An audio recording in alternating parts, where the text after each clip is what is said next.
Students, all of you welcome to the YouTube channel physics Gyan Mukesh. तो आज जो है हम वन शॉट वीडियो जो है आपके सामने होगा। तो वन शॉट वीडियो किस चैप्टर पे? तो चैप्टर का नाम आपको दिख रहा है मेटलर्जी। तो मेटलर्जी पूरा चैप्टर जो है आपको इस वीडियो के अंदर जो है आपको पढ़ने को मिलेगा।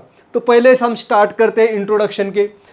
तो we know that the age of our earth is 4 billion years. तो हमारी अर्थ जो है ये बॉर्न हुई है 4 बिलियन ईयर्स के पहले, और जैसे बॉर्न हुए तो जैसे इवोल्यूशन हुआ है तो वैसे इवोल्यूटरी चेंजेस जो है हमारे अर्थ के ऊपर भी हुए। अलग अलग तरह के एलिमेंट्स तैयार हुए हैं और जिसकी वजह से अलग अलग जगह पे अलग अलग तरह के ओर्स, लिक्विड्स, इस तरह के सब्सटेंसेस तैयार हुए हैं। And before studying these elements, the scientists they have tried to classify the elements into the different groups. जैसे जैसे एलिमेंट्स की डिस्कवरी होती गई वैसे वैसे एलिमेंट्स को अलग अलग ग्रुप में क्लासीफाई किया गया। Previously we know that elements are classified into metal, non metals and metalloids. Metal, non metal और मेटालाइट्स इन थ्री ग्रुप में इनको क्लासिफाइड किया गया। और अभी भी हम मेटल, नॉन मेटल और मेटालाइट्स ये क्लासिफिकेशन को यूज करते हैं। तो जो है आज हम पढ़ेंगे पहला पॉइंट जो है physical properties of metals and non metals. तो कंपैरेटिव स्टडी जो है फिजिकल प्रॉपर्टीज जो है मेटल्स और नॉन मेटल्स इसके बारे में पढ़ेंगे। तो मेटल्स और नॉन मेटल्स की फिजिकल प्रॉपर्टी, पहले तो स्टेट के बारे में पढ़ेंगे। Physical state, all the metals they are solid in state. Metal जो है वो सॉलिड होते हैं except 2 metals, that is sodium and gallium. The sodium and galliums they are in a liquid state. Then non-metals, the non-metals they are solid and gaseous. Non-metal जो है एक तो solid होते हैं या gaseous होते हैं except the bromine. तो bromine जो है, bromine is the non-metal which exists in a liquid state. ये लिक्विड स्टेट में होता है। यहाँ पे जो सॉलिड स्टेट का मैंने एग्जांपल बताया था, सोडियम और गैलियम जो है मर्क्यूरी और गैलियम ये जो है लिक्विड स्टेट में होता है। सोडियम लिक्विड स्टेट में नहीं होता है, सोडियम सॉलिड स्टेट में होता है बच्चों। और नॉन मेटल जो है ब्रोमीन ये गैसियस स्टेट में होती है।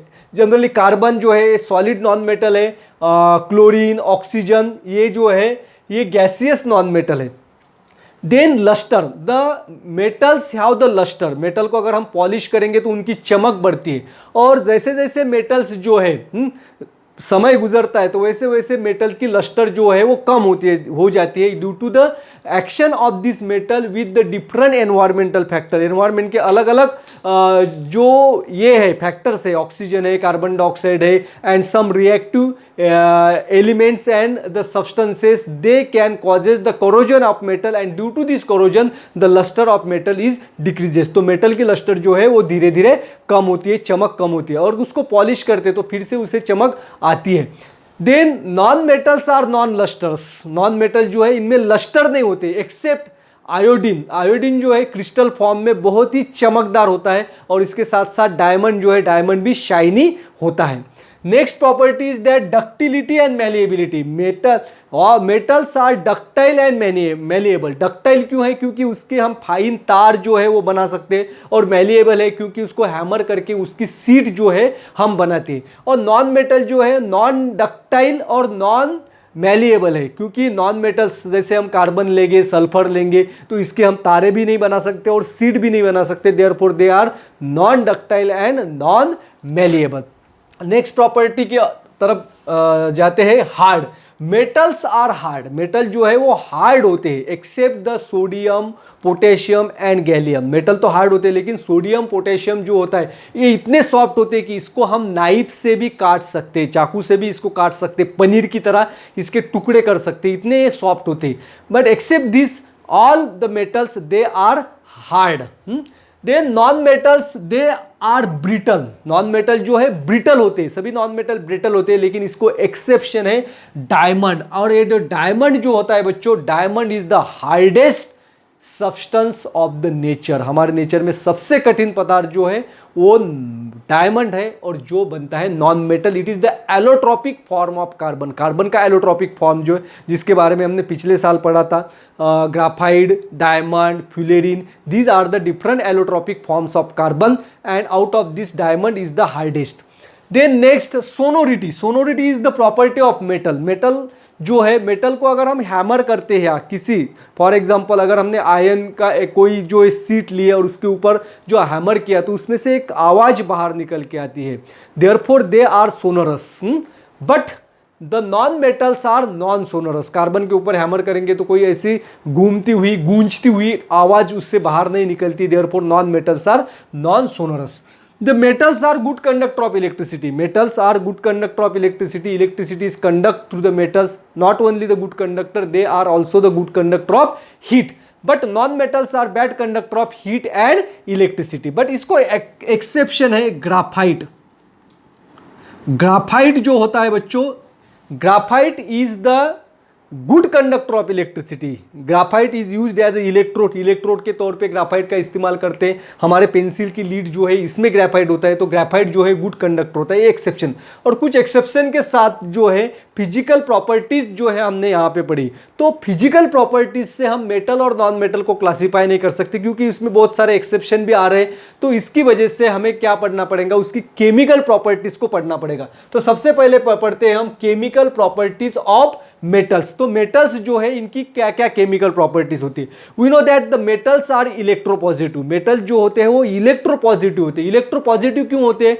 Metals have the tendency to lose the electrons from its valence shell. Valence shell से इलेक्ट्रॉन लूज करते हैं और इलेक्ट्रॉन लूज करने की वजह से वो कैटायन तैयार करते हैं and the formation of cation is the electropositivity. तो मेटल क्या होते हैं? इलेक्ट्रोपॉजिटिव होते हैं, पॉजिटिव होते हैं। और नॉन मेटल जो है वो इलेक्ट्रोनिगेटिव होते हैं क्योंकि उनकी प्रॉपर्टी जो है इलेक्ट्रॉन गेन करने की। इसके बारे में हम आयोनिक कंपाउंड्स में और भी डिटेल में पढ़ेंगे। तो आपको याद रखना है मेटल्स आर इलेक्ट्रोपॉजिटिव। मेटल जो है वो इलेक्ट्रोपॉजिटिव होते हैं। अब देखिए रिएक्शन ऑफ मेटल्स, पहले हम पढ़ेंगे reaction of metals with oxygen. तो मेटल की ऑक्सीजन के साथ क्या रिएक्शन होती है? We know that the reactivity of different metal is different, therefore the metal reacts with a different rate with the oxygen। तो सोडियम जो है, सोडियम और पोटेशियम ये हाईली रिएक्टिव मेटल होते हैं, इसकी वजह से they reacts with a water and when they reacts with oxygen, oxygen का रिएक्शन पढ़ रहे हैं। Sodium metal when reacts with oxygen it forms the oxide of sodium, that is sodium oxide, and it can burns with the air, it can burns with the air, that is why the sodium is kept in the kerosene। तो sodium जो है उसका हवा के साथ अगर contact भी हो जाता है, इतना रिएक्टिव है कि तो झट से वो जो है वो जलने लगता है, तो आग पकड़ते लगता है। इसकी वजह से एक्सीडेंट भी हो सकते हैं। इसीलिए सोडियम जो है इसको केरोसिन के अंदर रखा जाता है क्योंकि ये केरोसिन से इसकी डेंसिटी ज़्यादा है, इसीलिए केरोसिन जो है इसमें जो है डूब जाता है और केरोसिन के साथ इसकी कोई रिएक्शन नहीं होती है। Therefore kerosene is kept in the sodium is kept in the kerosene. ये क्वेश्चन बहुत बार पूछते हैं सोडियम को जो है वो हम केरोसिन के अंदर क्यों रखते हैं? तो इसका आंसर यही है क्योंकि the sodium is highly reactive when it comes in contact with atmosphere air, it reacts vigorously with oxygen to catch the fire। to prevent the accident sodium is kept in kerosene। दूसरा जो है, अब sodium जो है oxide तैयार करता है, sodium oxide. अब oxide it is the oxide of metal and metal oxides are basic in nature. Metal oxide क्या होते हैं? बेसिक नेचर के होते हैं। क्यों? देखिए अगर सोडियम ऑक्साइड की वाटर के साथ रिएक्शन हो जाएंगी तो ये बेस तैयार करता है, sodium hydroxide, it is also called as alkali. ये अल्कली भी है। जो ऑक्साइड वाटर के साथ हाइड्रोक्साइड्स तैयार करते हैं that are called as alkali metals. तो फर्स्ट ग्रुप में जो एलिमेंट्स है सभी को हम अल्कली मेटल्स कहते हैं। Similarly the magnesium when burns in air it reacts with oxygen to form the magnesium oxide. तो it is the metallic oxide, therefore it is basic in nature and magnesium oxide when reacts with water it forms the magnesium hydroxide as a alkali. तो ये हो गई oxygen के साथ reaction. तो metal की जब ऑक्सीजन के साथ रिएक्शन होती है तो वो मेटल ऑक्साइड तैयार करते हैं, ये ख्याल में रखना है। और मेटल ऑक्साइड जो होते हैं बच्चों ये बेसिक नेचर के होते हैं and some of the oxides of metal it reacts with water to form the alkali like that of the sodium oxide, magnesium oxide. और कुछ ऑक्साइड जो है उसकी वाटर के साथ रिएक्शन नहीं होती है और वो अल्कली तैयार नहीं करते हैं। अब देखिए reaction, second reaction with water. अब मेटल्स की वाटर के साथ क्या रिएक्शन होती है? ये आपको याद रखना है। When metals reacts with water they forms the hydrogen gas and along with the hydroxides and oxides. कुछ मेटल जो है वो हाइड्रोक्साइड्स तैयार करते हैं और कुछ मेटल जो है ऑक्साइड्स तैयार करते हैं। लेकिन सभी रिएक्शन के अंदर मेटल की अगर वाटर के साथ रिएक्शन होती है तो हाइड्रोजन गैस तैयार होता है। And reactive according to the reactivity, अलग अलग मेटल की रिएक्टिविटी अलग अलग है, इसीलिए उसकी वाटर के साथ रिएक्शन होने का रेट जो है वो अलग अलग है। कुछ मेटल जो है वो कोल्ड वाटर के साथ रिएक्ट होते हैं एट रूम टेम्परेचर, कुछ मेटल जो है वो हॉट वाटर के साथ रिएक्ट होते हैं, और कुछ मेटल जो है हॉट और कोल्ड दोनों के साथ नहीं रिएक्ट होते, स्टीम ऑफ वाटर के स्टीम के साथ रिएक्ट होते। And there are some metal they do not react with any type of water, steam of water के साथ, वाटर के स्टीम के साथ भी उनकी रिएक्शन नहीं होती। अब हम डिटेल में पढ़ेंगे रिएक्शन विथ वाटर, वाटर के साथ क्या रिएक्शन होती है बच्चों। अब सोडियम जो है हाईली रिएक्टिव मेटल्स है, इसके साथ when it reacts with water it form the sodium hydroxides and hydrogen gas. Sodium hydroxides यहाँ पे तैयार होते हैं, हाइड्रोजन गैस जो है यहाँ पे रिलीज होती है। और हाइड्रोजन गैस जो है, अब ये रिएक्शन इतनी फास्ट होती है, इसमें हीट एनर्जी भी प्रोड्यूस होती है। तो heat energy is produce in large amount so that sodium catches the fire and sodium try to burn on the surface of water. बहुत बार जो है मैजिशियन जो होते हैं वो पानी में आग लगाते, क्या करते, पानी में आग लगाते, ऐसा कुछ तो भी ओम फट स्वाहा ऐसा करते हैं और पानी में झट से आग लगाते हैं। तो वो क्या करते हैं, उसके अंदर सोडियम डालते हैं। जैसे ही सोडियम पानी के अंदर डाल देंगे तो वो आग पकड़ेगा। वो क्या होगा, आग पकड़ेगा। क्यों आग पकड़ेगा, क्योंकि जब वाटर के साथ रिएक्शन होती है तो इतनी अमाउंट में हीट एनर्जी तैयार होती है, हाइड्रोजन गैस तो तैयार होता है और हीट भी तैयार होती है, जिसकी वजह से हाइड्रोजन गैस जलने लगता है, क्योंकि सोडियम की रिएक्टिविटी ज़्यादा है। लेकिन कैल्शियम जो है, सोडियम और कैल्शियम दोनों जो है वो कोल्ड वाटर के साथ रिएक्ट होते हैं, दोनों में हाइड्रोजन गैस तैयार होती है, लेकिन rate of formation of hydrogen gas with the water is slow. तो कैल्शियम अगर हम पानी के अंदर डालेंगे तो उसमें भी हाइड्रोजन गैस तैयार होगी, लेकिन इसका हाइड्रोजन गैस तैयार होने का रेट जो है वो स्लो है। इसकी वजह से हाइड्रोजन गैस के जो बबल्स होते हैं वो कैल्शियम के साथ चिपक जाएंगे, कैल्शियम के साथ क्या होते हैं, चिपक जाते हैं। और बबल्स के अंदर एयर होती है, जिसकी वजह से कैल्शियम जो है वो हल्का होता है और वो पानी में तैरने लगता है। कैल्शियम अगर पहले पानी के अंदर डालेंगे तो वो पानी में डूब जाएगा और थोड़ी देर के बाद वो ऊपर तैरने लगता है। तो इसका रीज़न क्या है, हाइड्रोजन गैस जो है इसके बबल्स तैयार होते हैं और बबल्स जो है वो कैल्शियम के साथ चिपक जाते हैं और कैल्शियम के साथ चिपक जाने के बाद जो है वो हल्का होता है और पानी में तैरने लगता है। अब मैग्नीशियम जो है, मैग्नीशियम की कोल्ड वाटर के साथ रिएक्शन नहीं होती, it reacts with hot water. यानी कि कैल्शियम से इसकी रिएक्टिविटी कम है, इसकी वजह से ये हॉट वाटर के साथ रिएक्ट होता है। हॉट वाटर के ये जो है ये कोल्ड वाटर के साथ रिएक्ट होते हैं दोनों, and it forms the magnesium hydroxide and hydrogen gas is liberated out. और इस रिएक्शन में भी हाइड्रोजन गैस, तो metal plus water it forms the hydrogen gas, ये आपको हमेशा याद रखना है। अब देखिए एल्यूमिनियम, जिंक और iron they are less reactive and they do not react with hot water also.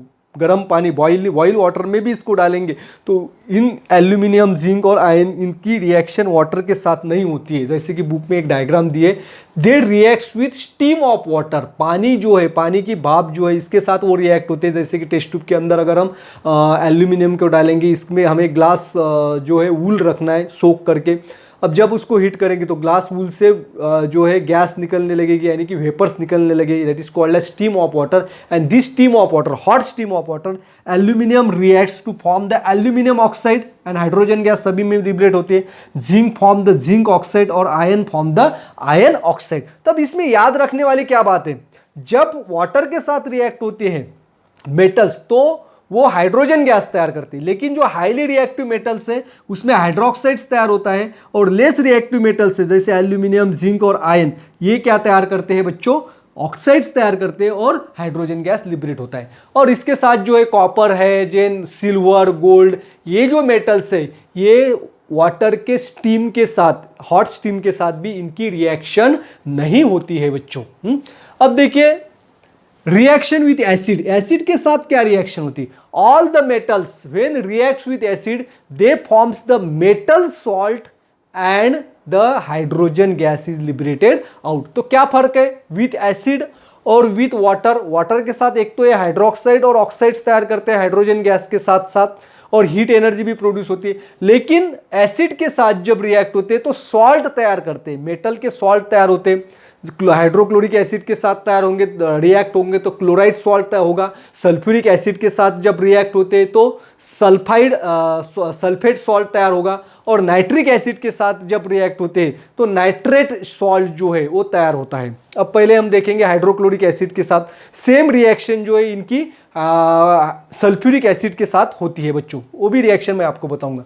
अब देखिए magnesium, aluminium, iron and zinc when reacts with the sulphuric dilute hydrochloric acid they forms their respective chloride. Magnesium form magnesium chloride, aluminum forms aluminum chloride, iron forms iron chloride, zinc forms zinc chloride and similarly they liberates the hydrogen gas, और hydrogen gas जो है इसमें तैयार होता है।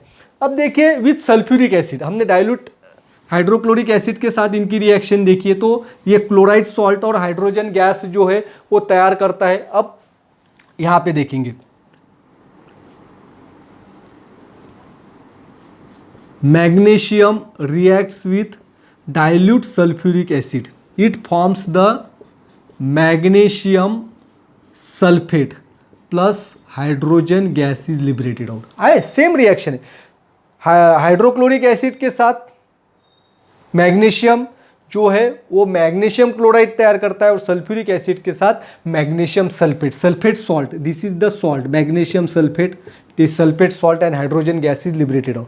अब जो है सोडियम और पोटेशियम ये हाईली रिएक्टिव मेटल है, उनकी रिएक्शन मैंने एसिड के साथ नहीं दिखी। अगर एसिड के अंदर सोडियम और पोटेशियम डाल देंगे तो वहाँ पे जो है एक्सप्लोजन की तरह रिएक्शन होगी, क्योंकि एसिड के अंदर सोडियम और पोटेशियम डालते ही इतनी जल्दी हाइड्रोजन गैस और हीट एनर्जी तैयार होती है कि वहाँ पे वो फ्लैशिंग सॉल्यूशन तैयार होता है और उसका एक्सीडेंट भी होता है। इसीलिए सोडियम और पोटेशियम की एसिड के साथ रिएक्शन जो है वो लेबोरेटरी में हम नहीं करते हैं।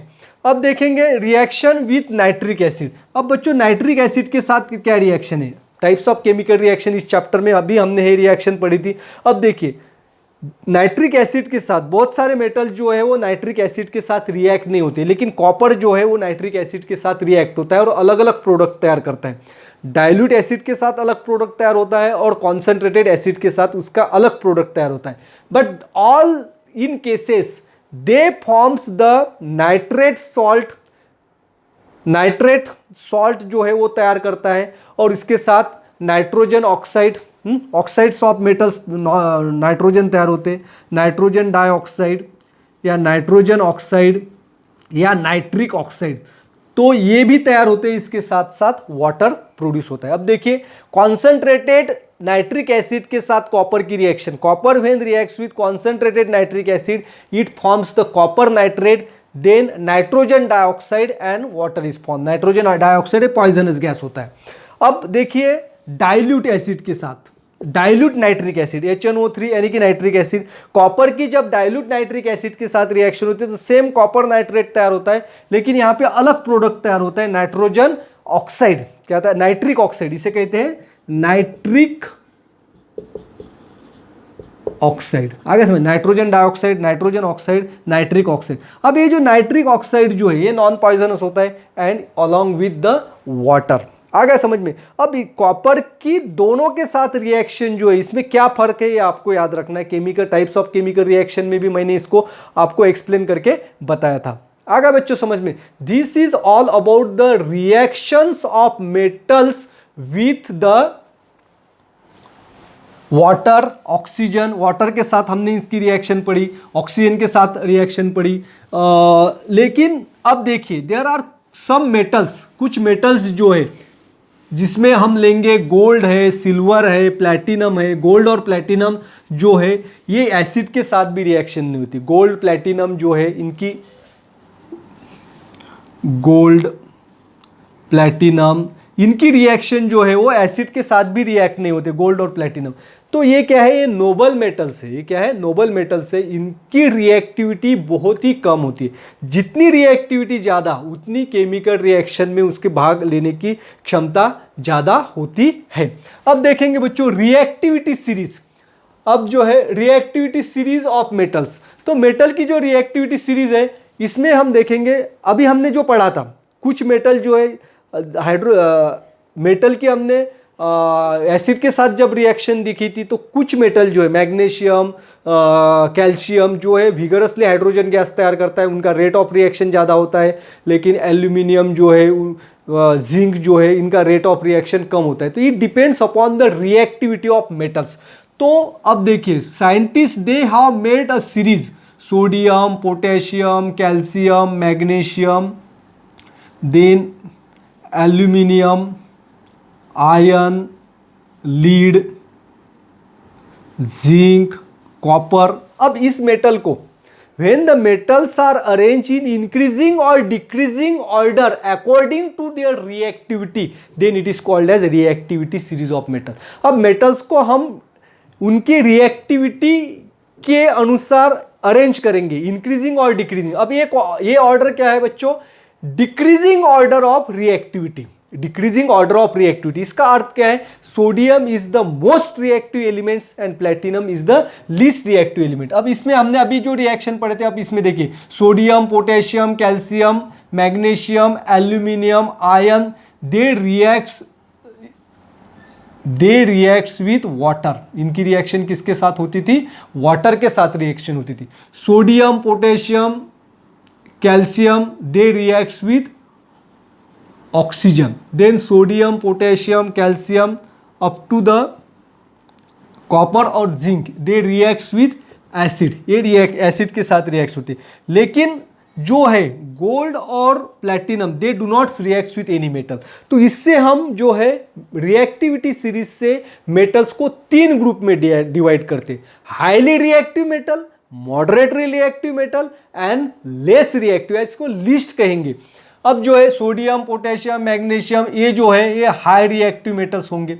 अब ये बीच वाले मेटल्स जो है ये मॉडरेटली रिएक्टिव मेटल होंगे और these are the less reactive metal. तो इस तरह से रिएक्टिविटी सीरीज से हम जो है मेटल्स जो है कौन से मेटल की रिएक्टिविटी ज़्यादा है और कौन से मेटल की रिएक्टिविटी कम है, ये हम पता करते हैं।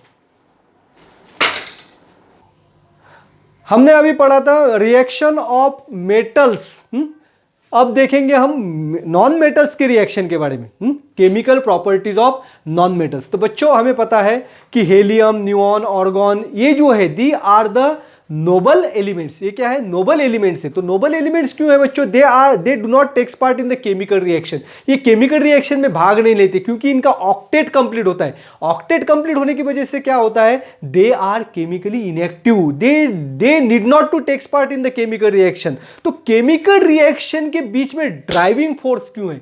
क्या है कि जिसकी वजह से एलिमेंट्स केमिकल रिएक्शन में भाग लेते हैं और कुछ एलिमेंट्स केमिकल रिएक्शन में भाग नहीं लेते, जैसे कि हेलियम, नियॉन, ऑर्गन, जो नोबल एलिमेंट्स जो है ये केमिकल रिएक्शन में भाग नहीं लेते। इसका कारण जो है सभी ऑक्टेट के पीछे ये सभी घूम रहे हैं। तो ऑक्टेट क्या है? ऑक्टेट अगर कंप्लीट है यानी कि आउटर मोस्ट ऑर्बिट में 8 इलेक्ट्रॉन्स है तो वो स्टेबल एलिमेंट माना जाता है। या एक ही सेल में इलेक्ट्रॉन्स है और उसमें 2 इलेक्ट्रॉन्स है तो वो स्टेबल होता है। तो सभी एलिमेंट्स जो है वो ऑक्टेट कंप्लीट करने की कोशिश करते हैं क्योंकि उनका ऑक्टेट कंप्लीट नहीं होता। ऑक्टेट कंप्लीट करने के लिए क्या करते हैं? ड्राइविंग फोर्स क्या है केमिकल रिएक्शन में? एक तो एलिमेंट्स इलेक्ट्रॉन देते हैं या इलेक्ट्रॉन लेते हैं। तो इलेक्ट्रॉन क्यों देते हैं? इलेक्ट्रॉन देने की वजह से ऑक्टेट कंप्लीट होता है। मेटल्स जो है, मेटल्स के आउटर मोस्ट ऑर्बिट में 1, 2 या 3 इलेक्ट्रॉन्स होते हैं और वो 1, 2 या 3 इलेक्ट्रॉन्स देंगे तो उनकी इनर मोस्ट ऑर्बिट जो है इसमें ऑक्टेट कंप्लीट होता है, यानी कि नियरेस्ट नोबल गैस एलिमेंट जो है इसके साथ इसका कॉन्फ़िगरेशन मैच होता है, इसकी वजह से वो स्टेबल होता है। तो सिमिलरली नॉन मेटल जो है बच्चों, नॉन मेटल क्या करते हैं? इलेक्ट्रॉन्स लेते हैं। इलेक्ट्रॉन्स क्यों लेते हैं? क्योंकि इनके आउटर मोस्ट ऑर्बिट में 4, 5, 6 या 7 इलेक्ट्रॉन्स होते हैं। तो वो इलेक्ट्रॉन लेने की वजह से उनका ऑक्टेट उस ऑर्बिट में कंप्लीट होता है और जिसकी वजह से नोबल गैस का इलेक्ट्रॉनिक कॉन्फ़िगरेशन उसे प्राप्त होता है और वो स्टेबल होते हैं। तो to achieve the stability they are taking part in the chemical reaction. और नॉन मेटल जो होते हैं, non metals have the tendency to lose the electron.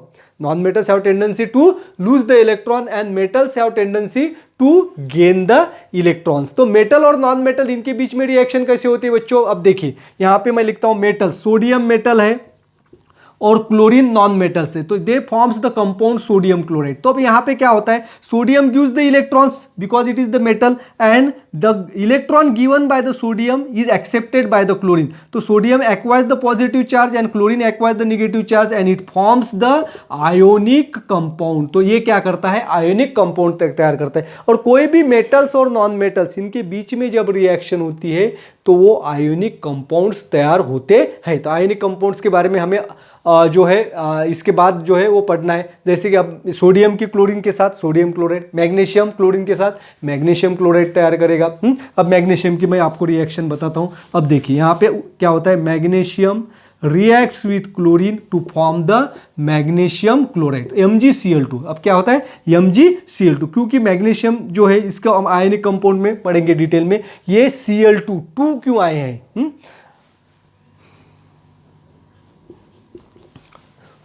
तो अब देखेंगे बच्चों, इसको ऐसे भी लिख सकते हैं Cl2 गैस या 2Cl। नेक्स्ट जो है reaction of metal with non metal, इसको हमने अभी कंप्लीट किया है।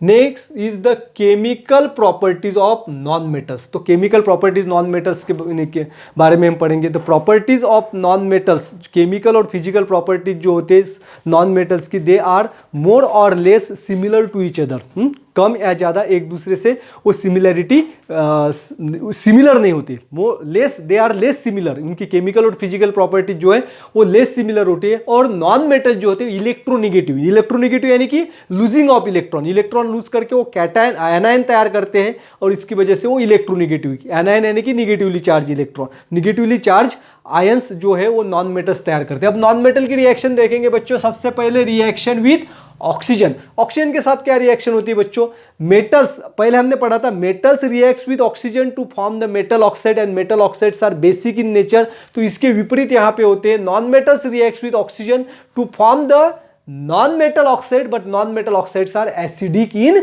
नेचर। तो non metal oxide generally acidic होते हैं और मेटल ऑक्साइड जो है बेसिक होते हैं। But there are some non metals they also form the neutral oxides, जैसे कि कार्बन। अब कार्बन की अगर ऑक्सीजन के साथ in presence of sufficient oxygen यानी कि कंप्लीट कंबशन, सफिशिएंट ऑक्सीजन में अगर कार्बन को जलाएंगे तो उसका कंप्लीट कंबशन होता है, तो कार्बन डाइऑक्साइड गैस तैयार होता है और कार्बन डाइऑक्साइड एसिडिक ऑक्साइड है। लेकिन कार्बन को इनसफिशिएंट ऑक्सीजन में जलाएंगे तो इसका इनकम्प्लीट कंबशन होता है और इनकम्प्लीट कंबशन क्या करता है, न्यूट्रल कार्बन मोनोऑक्साइड तैयार करता है। तो कार्बन मोनोऑक्साइड जो है न्यूट्रल ऑक्साइड है। Sulphur reacts with oxygen forms the sulphur dioxide and it sulphur dioxide is a acidic oxide. तो हमें याद कर रखना है, नॉन मेटल की ऑक्सीजन के साथ रिएक्शन होगी तो नॉन मेटेलिक ऑक्साइड तैयार होता है। Non metallic oxides are the acidic in nature. अब देखेंगे विथ वाटर, वाटर के साथ क्या रिएक्शन होती है। तो generally non metals do not react with water except the halogens. सिर्फ हैलोजेंस ही वाटर के साथ रिएक्ट होते हैं। जैसे कि अब यहाँ पे देखेंगे क्लोरीन गैस अगर वाटर के साथ रिएक्ट होंगे तो it forms HOCl and HCl। अब HOCl क्या है, ये इसे कहते हैं हाइपोक्लोरिक एसिड। क्या कहते हैं, हाइपोक्लोरिक एसिड। और हाइपोक्लोरिक एसिड जो है वीक एसिड होता है बच्चों, HOCl। It is also called as chlorine hydroxide, chlorine hydroxide भी इसे कहते हैं, या हाइपोक्लोरेट, हाइपोक्लोरेट भी कहते हैं। ये वीक एसिड है और HCl तैयार होता है। यानी कि नॉन मेटल्स की जो है रिएक्शंस कम होती है, सिर्फ हैलोजेंस ही वाटर के साथ रिएक्ट होता है। अब देखिए रिएक्शन विद डाइल्यूट एसिड। अब डाइल्यूट एसिड के साथ, जैसे कि वाटर के साथ नॉन मेटल्स रिएक्ट नहीं होते, उसी तरह एसिड के साथ भी उनकी रिएक्शन नहीं होती। क्यों रिएक्शन नहीं होती बच्चों, अब नॉन मेटल्स जो है वो इलेक्ट्रोनिगेटिव है और जो हमारे एसिड जो है इसमें भी इलेक्ट्रोनिगेटिव होते हैं, क्लोरीन ब्रोमीन सल्फेट्स। तो इसकी वजह से ये रिएक्शन, तो सिर्फ हैलोजेंस भी जो है वही एसिड के साथ रिएक्ट होता है। एक रिएक्शन यहाँ पे दिए, chlorine gas reacts with HBr that is the hydrobromic acid, it forms the aqueous hydrogen chloride and bromine is also form here. Then next reaction with hydrogen. अब हाइड्रोजन के साथ क्या रिएक्शन होती है, there are some non metals it reacts with hydrogen gas under certain condition like that of the temperature, pressure और catalyst. तो ये condition, इसी कंडीशन के अंदर हाइड्रोजन गैस के साथ इनकी रिएक्शन होती है। जैसे यहाँ पे देखिए, sulphur reacts with hydrogen gas to form the hydrogen sulphide. Hydrogen sulphide ये भी गैस होती है, जी हाइड्रोजन सल्फाइड गैस के साथ इस तैयार होता है सल्फर की, जब हाइड्रोजन गैस के साथ रिएक्शन होती है। अब देखिए, नाइट्रोजन और हाइड्रोजन गैस इनके बीच में रिएक्शन होती है तो अमोनिया गैस तैयार होता है। कि टाइप्स ऑफ केमिकल रिएक्शन में भी हमने पढ़े हैं, कॉम्बिनेशन रिएक्शन है और ये रिवर्सिबल रिएक्शन है बच्चों। ये कैसे रिवर्सिबल रिएक्शन है? तो अब जो है नाइट्रोजन नॉन मेटल से इसकी हाइड्रोजन गैस के साथ रिएक्शन होगी तो अमोनिया तैयार होगा, और अमोनिया से फिर से नाइट्रोजन और हाइड्रोजन भी हमें मिलता है। And these are the reactions of non-metals with oxygen, water, then acid और हाइड्रोजन गैस। तो हमने ये रिएक्शन पढ़ी।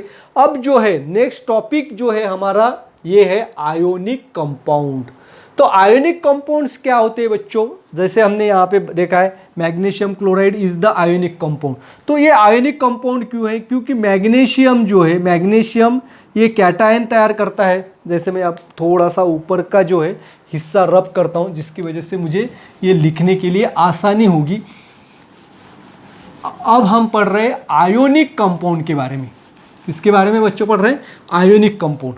अब देखिए, आयोनिक कंपाउंड जो है that are forms by the cation and anion। अब देखिए, सोडियम एक कैटायन है और क्लोरीन जो है एनायन है। therefore ionic compounds have two units, one is cation and another is anion। अब कैटायन जो होते हैं वो पॉजिटिवली चार्ज होते हैं और एनायन जो है इसके ऊपर निगेटिव चार्ज होता है।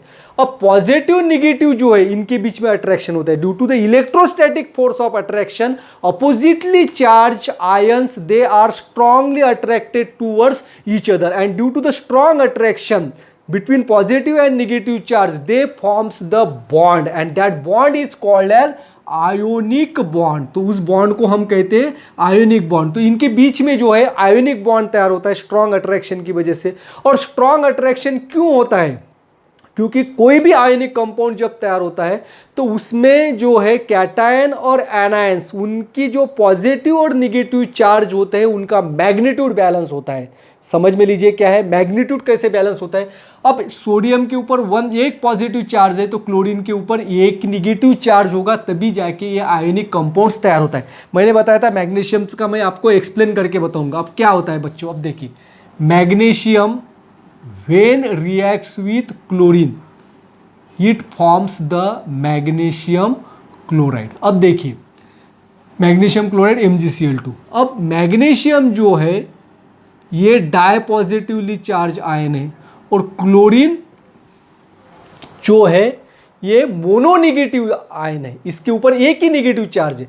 अब मैग्नीशियम के ऊपर 2 पॉजिटिव चार्ज, यानी कि पॉजिटिव चार्ज का मैग्नीट्यूड निगेटिव चार्ज के कंपैरिजन में ज़्यादा है। तो अब हम यहाँ पे 2 करेंगे, 2 क्लोरीन के आयंस लेंगे तो 2 क्लोरीन के आयन के ऊपर कितना चार्ज होगा?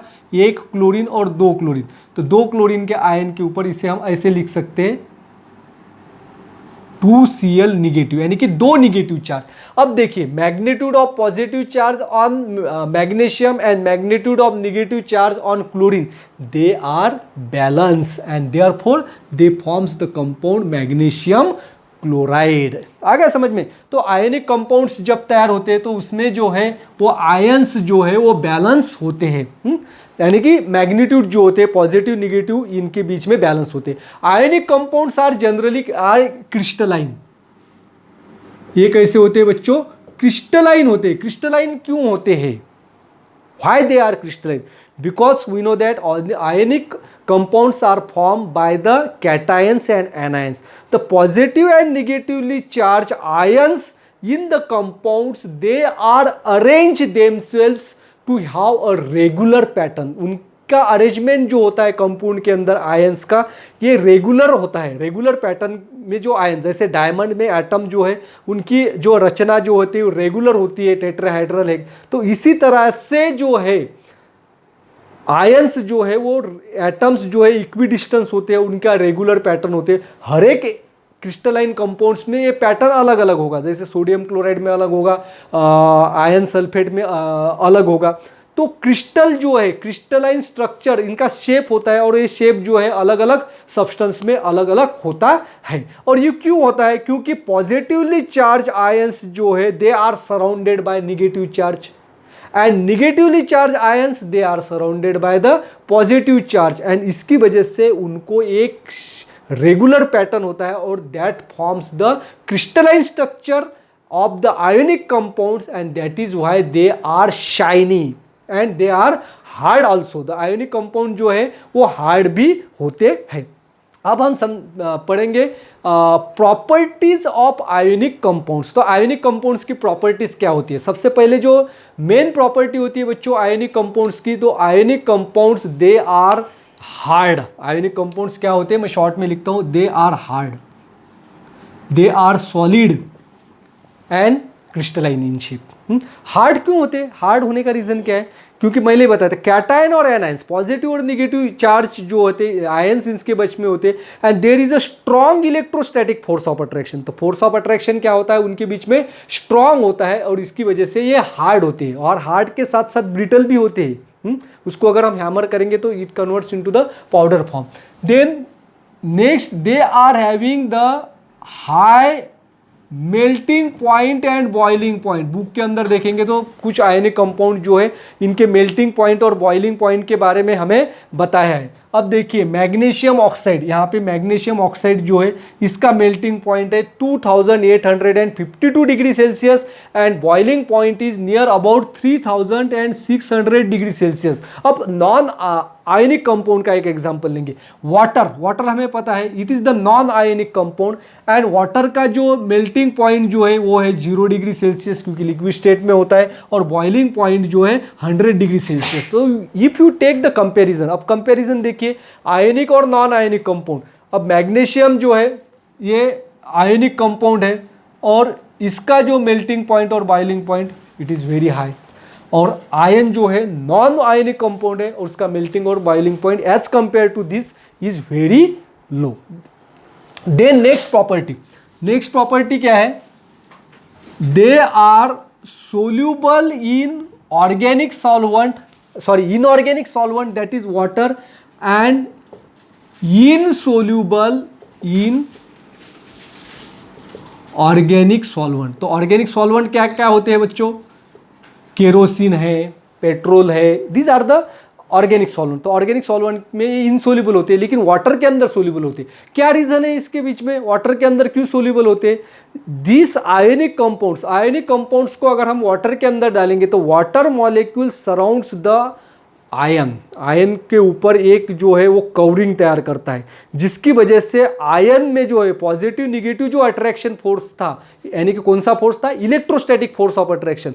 तो this electrostatic force of attraction is weaker by the intermolecular force which forms by the water molecule. तो वाटर मॉलिक्यूल के इंटरमॉलिक्यूलर फोर्स ऑफ अट्रैक्शन की वजह से इलेक्ट्रोस्टैटिक फोर्स ऑफ अट्रैक्शन जो है वो वीक होता है, और जिसकी वजह से आयन जो है वो डिसोसिएट होते हैं। डिसोसिएट इसका अर्थ क्या है? आयन सेपरेट होते हैं। तो it means that the aqueous solution of ionic compounds in the water they contains the ions in it. तो इसके अंदर क्या होते हैं? आयन होते हैं। और नेक्स्ट प्रॉपर्टी है electrical conductivity. They are generally they are bad conductor of electricity. देखिए बैड कंडक्टर क्या है?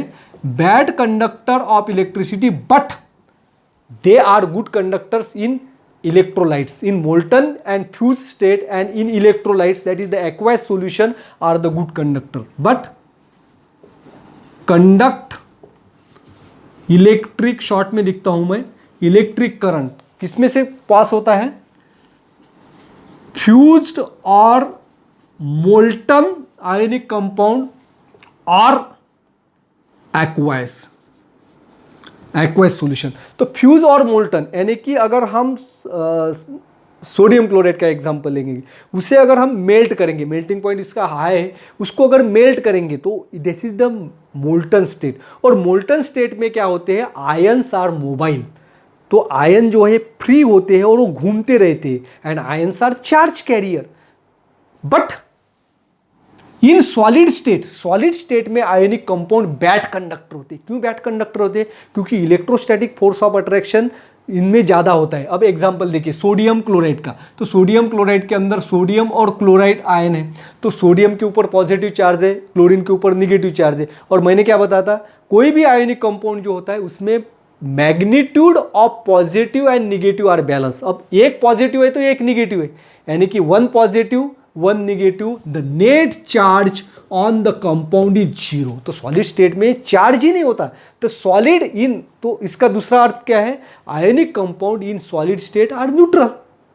आयनिक कंपाउंड जो है सॉलिड स्टेट में क्या होते हैं, न्यूट्रल होते हैं। लेकिन फ्यूज स्टेट में क्या होते हैं, आयंस मोबाइल होते हैं, इसकी वजह से उसमें से इलेक्ट्रिक करंट पास होता है। और एक्वाइज स्टेट में क्या होता है कि आयन जो है, जैसे मैंने बताया था सोल्यूबिलिटी इन आयन सेपरेट होते हैं, डिसोसिएशन होता है, जिसकी वजह से आयंस आर चार्ज करियर, इसकी वजह से इलेक्ट्रिक करंट उसमें कंडक्ट होता है। अब जो है नेक्स्ट जो है हम पढ़ेंगे मेटलर्जी। अब मेटलर्जी क्या है बच्चों? मेटलर्जी ये तो हमारा चैप्टर का नाम है।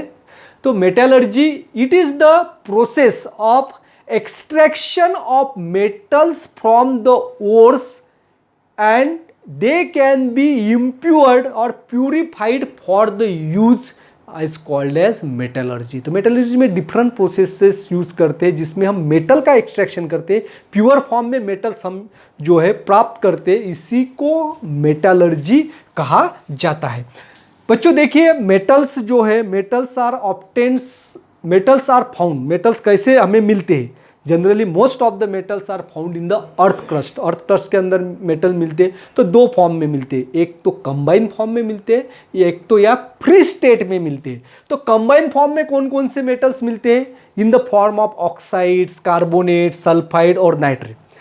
तो ऑक्साइड के साथ जैसे कि हम देखेंगे sodium oxide, copper oxide, carbonate के साथ कैल्शियम कार्बोनेट, सल्फाइड के साथ ion sulphide, ion sulphate, nitrate. तो इस फॉर्म में, इस कंपाउंड में मिलते हैं। और फ्री स्टेट में जो है सिल्वर, गोल्ड, प्लैटिनम, ये फ्री स्टेट में मिलते हैं। अब कौन से एलिमेंट्स कंबाइंड स्टेट में हमें मिलेंगे? हाईली रिएक्टिव और रिएक्टिव मेटल्स, जो रिएक्टिविटी सीरीज में हमने देखा था। High reactive, moderately reactive metals they are found in a combined state and the noble metals like silver, gold, platinum, इनके ऊपर किसी का असर नहीं होता, इनकी रिएक्टिविटी बहुत कम होती है, तो लेस रिएक्टिव मेटल है, इसकी वजह से ये फ्री स्टेट में हमें मिलते हैं। अब देखिए हम कुछ टर्म्स जो है मेटलर्जी से रिलेटेड है उसके बारे में हम पढ़ेंगे। तो मिनरल्स क्या होता है? We know that minerals are the compounds of metal. Minerals क्या होते हैं? मेटल्स के compound. These are naturally occurring compounds of metal along with some impurities, they are called as minerals. तो मेटल के कंपाउंड है और उसके साथ कुछ इम्प्यूरिटी भी है, उसे हम कहते हैं मिनरल्स। अब देखेंगे वोर्स किसे कहते हैं? Ore, the minerals from which metals are extracted economically, that is profitably and conveniently, they are called as ores. तो जिन मिनरल्स से हम वोर को एक्सट्रैक्ट करते हैं उस मिनरल्स को कहा जाता है ore. It means that all ores are minerals but all minerals are not ore. तो सभी ओर्स जो है मिनरल्स है, लेकिन सभी मिनरल्स ओर नहीं होते हैं, ये याद रखना है, क्योंकि सारे मिनरल्स से हम मेटल को एक्सट्रैक्ट नहीं कर सकते। जिन मिनरल्स से हम मेटल को एक्सट्रैक्ट करते हैं उसी मिनरल्स को ओर कहा जाता है। आगे बच्चों समझ में, मिनरल्स और ओर इनके बीच में का डिफरेंस। अब देखिए गैंग्यू क्या होता है? जो मिनरल्स ओर्स जो होते हैं इनके साथ इम्प्यूरिटीज होती है, सैंड होता है, डस्ट पार्टिकल्स होते हैं, सॉइल होती है, उसके साथ रॉकी मटेरियल होता है, they are called as gangue. नाम कठिन है लेकिन इसका अर्थ सिंपल है, these are the impurities with the ores. अब मेटलर्जी, तो मेटलर्जी में हम क्या करते हैं? पहले तो मेटल्स के मिनरल्स जो है वो माइंस से हम लेते हैं। तो मिनरल्स जो मिलता है उसमें से ओर जो है, इसमें से गैंग्यू जो है उसको सेपरेट किया जाता है, यानी कि मेटल्स का कॉन्सेंट्रेशन, ओर्स का कॉन्सेंट्रेशन किया जाता है, और कॉन्सेंट्रेशन करने के बाद फिर उसको प्यूरिफाइड किया जाता है। तो all this processes are include into the metallurgy. अब देखेंगे basic principles of metallurgy. Metallurgy में बेसिक प्रिंसिपल्स क्या है? पहला जो है मेटलर्जी में हमें देखा है सभी प्रोसेसेस हमें करने हैं, और उसके साथ साथ जो है concentration of ore, it is the first step of the extraction of metals. The first step is the concentration of ore. तो बच्चों मेटलर्जिक प्रोसेस में जो है बेसिक स्टेप होती है कॉन्सेंट्रेशन ऑफ ओर। तो कॉन्सेंट्रेशन ऑफ ओर में क्या करते हैं, हमने पढ़ा था कि ओर के साथ जो है गैंग्यू पार्टिकल्स होते हैं। Gangue particles they are the impurities. ये क्या है, इम्प्यूरिटीज़ है, जिसमें सैंड है, सिलिका है, डस्ट पार्टिकल्स है, सॉइल है। तो इन सबको रिमूव करना पड़ता है, और रिमूव करने के बाद जो ओर तैयार होता है तो that ore is called as concentrate ore. तो कॉन्सेंट्रेट ओर का अर्थ क्या है, that contain the larger proportion of metals and very few proportion of impurities. तो मेटल का प्रोपोर्शन ज़्यादा होता है, इम्प्यूरिटीज़ कम होती है, और फिर उस मेटल्स को एक्सट्रैक्ट करना बहुत ही आसान होता है। तो concentration of ore it is the basic and first step in the extraction of metal. तो पहली जो है इसमें क्या कहते हैं, अलग अलग प्रोसेस से हम अलग अलग मेटल्स को कॉन्सेंट्रेट करते हैं, क्योंकि it depends upon the type of ore and type of metals have to be concentrate. तो किस मेटल को कॉन्सेंट्रेट करना है, इसके ऊपर अलग अलग प्रोसेसेस जो है हम यूज़ करते हैं। पहली जो है separation base method on gravitation. तो separation base method on gravitation, तो इस मेथड का इस्तेमाल किस लिए करते हैं कि अगर मेटल्स ओर्स के अंदर गैंग्यू पार्टिकल्स और मेटल पार्टिकल्स उनकी सेम साइज है, लेकिन मेटल के पार्टिकल्स जो है ओर के पार्टिकल्स हेवी होते हैं, इसके लिए इस प्रोसेस का यूज़ किया जाता है। तो इसे ग्रेविटेशन मेथड भी कहते हैं। Gravitation, separation by gravitation. क्यों? According to the law of gravitation, the particles of the same size, the substance containing the particles of the same size, then the heavier and lighter particles can be separated by using the water. तो इसमें क्या किया जाता है, तो सबसे पहले जो है इस ओर को पाउडर फॉर्म में कन्वर्ट किया जाता है, यानी कि ओर को बारीक किया जाता है, और बारीक करने के बाद इसकी दो पद्धतियाँ हैं। पहली तो है wheel fly table method. Wheel fly table method, तो व्हील फ्लाई टेबल मेथड के लिए मैं जो है रफ डायग्राम बनाई, बुक में आप करेक्ट डायग्राम देख सकते हैं। एक वुडन टेबल होता है, तो वुडन टेबल को खांचे बनाई जाती है, जी खांचे या नालियाँ बनाई जाती है इसके अंदर, और जो है ऊपर से जो है पाउडर ओर जो है, ओर को जो बारीक किया है उस ओर को हम इसमें डालते हैं, और जब ऊपर से इसको डालेंगे तो उसके अंदर जो है वाटर भी इसके साथ साथ मिक्स किया जाता है। And this table is set in such a way that it remains in a continuously vibrating mode. तो टेबल जो है वो हिलते रहेगा, टेबल जो है वो क्या रहेगा, हिलते रहेगा। तो ऊपर से ओर आते ओर और उसके साथ पानी में ओर जो है मिक्स होता जाएगा, और ओर जो है ये पार्टिकल जो है सब नीचे आएंगे। तो यहाँ पे क्या होता है, जो हेवियर पार्टिकल, लाइटर पार्टिकल जो है वो पानी के साथ सीधे निकल जाएंगे, और हेवियर पार्टिकल जो है वो नाली के अंदर जमा होते हैं। इस तरह से heavier particles are separated from the lighter gangue particle. तो ये प्रोसेस किसके लिए हम यूज़ कर सकते हैं, गैंग्यू पार्टिकल्स अगर लाइट इन वेट है और ओर के पार्टिकल जो है वो हेवी है, तो इसके लिए wheel fly separation method use करते हैं।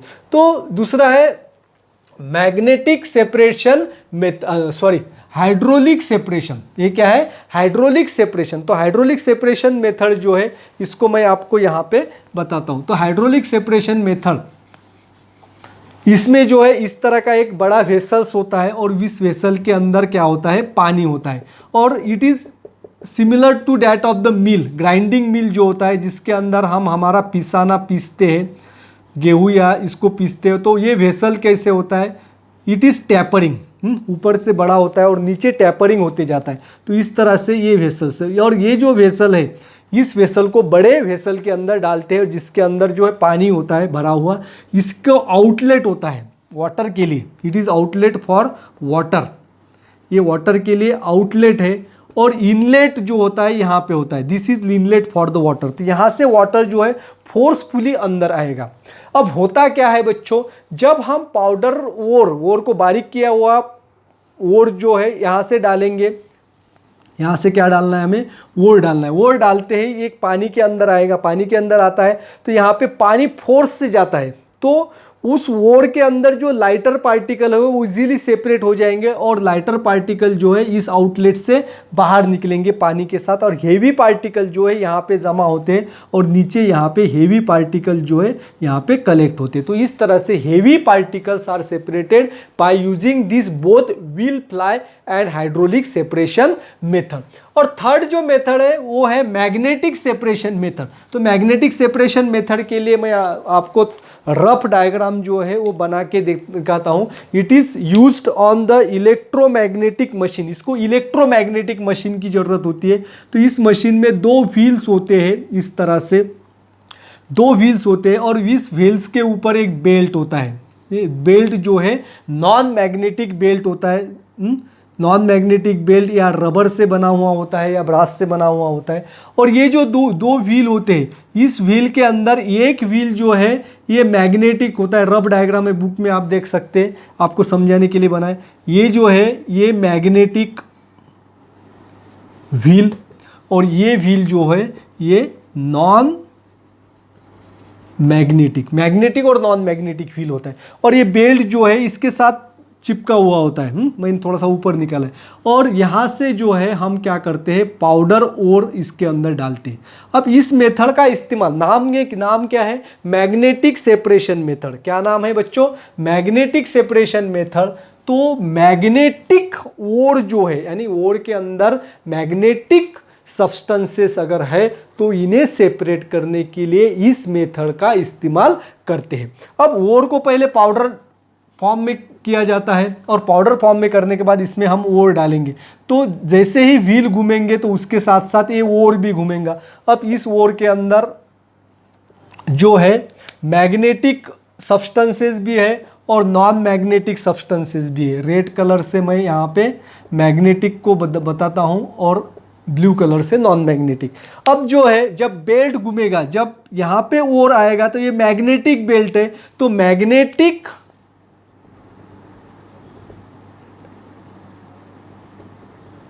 सब्सटेंसेस जो है ये बेल्ट के साथ चिपक जाएंगे और बेल्ट के साथ चिपकने की वजह से ये जो है यहाँ पे इस कंटेनर के अंदर जमा किए जाएंगे, क्योंकि बेल्ट के साथ साथ मैग्नेटिक होने की वजह से इसका अट्रैक्शन किसके साथ रहेगा, इस व्हील के साथ। और ये मैग्नेटिक सब्सटेंसेस व्हील के साथ चिपक के रहेंगे और यहाँ तक आएंगे तो यहाँ सेपरेट हो जाएंगे।